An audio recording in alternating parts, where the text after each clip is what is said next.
విజయవాడ కృష్ణా రివర్కి వరద పోటెత్తిందండి. ఇప్పుడే అందిన వార్త.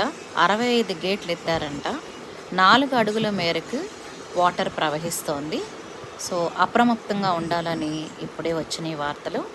సో మీరు కూడా తగు జాగ్రత్తలు తీసుకోండి. వాహనదారులు వెళ్ళేటప్పుడు జాగ్రత్త వహించండి. మీ లోటత్తు పాట్లలో ఉన్నటువంటి మీరందరూ కూడా సురక్షితమైన ప్రాంతాలకి వెళ్ళి మీరు మీ మీ దాన్ని కాపాడుకోండి. ఇక్కడ మీరు వాటర్ ఇన్ఫ్లో చూస్తున్నారు కదా.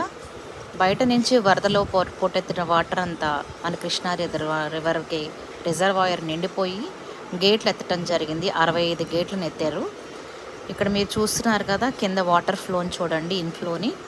అక్కడ దగ్గరికి ఎవరిని రానివ్వట్లేదండి. నేను వెళ్ళేటప్పటికి పోలీసుల పహారా ఉంది అక్కడ. కింద వరకు వెళ్ళి కనీసం ఫోటోలు కూడా తీయనేయలేదు. కానీ మేము ఆ పోలీసు వాళ్ళ సహాయంతోనే కిందకు వెళ్ళాము.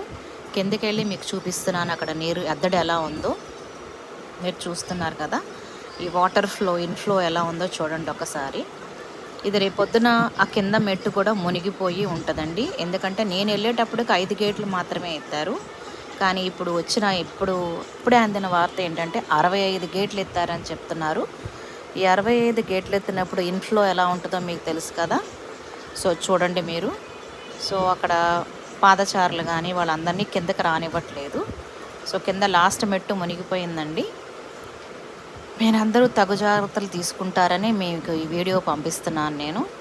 సో మీరు మీరు ఆ బ్యారేజ్ యొక్క మీకు పిల్లర్స్ చూసినట్టయితే మీరు ఎంతవరకు 4 అడుగులు మునిగినాయి అని చెప్పారు.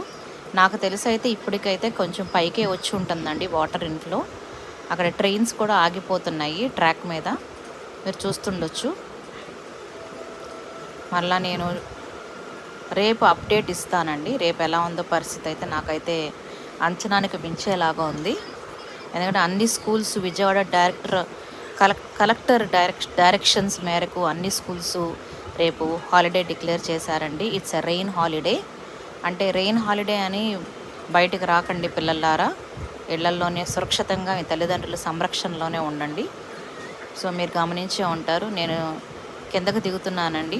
దిగి కింద వీడియో తీద్దామని దిగుతున్నాను పోలీసు వాళ్ళ సహాయకారంతో.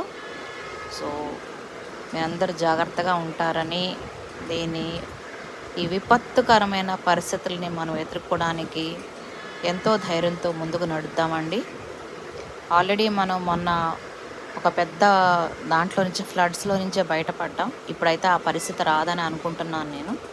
So safe Vijayawada, safe.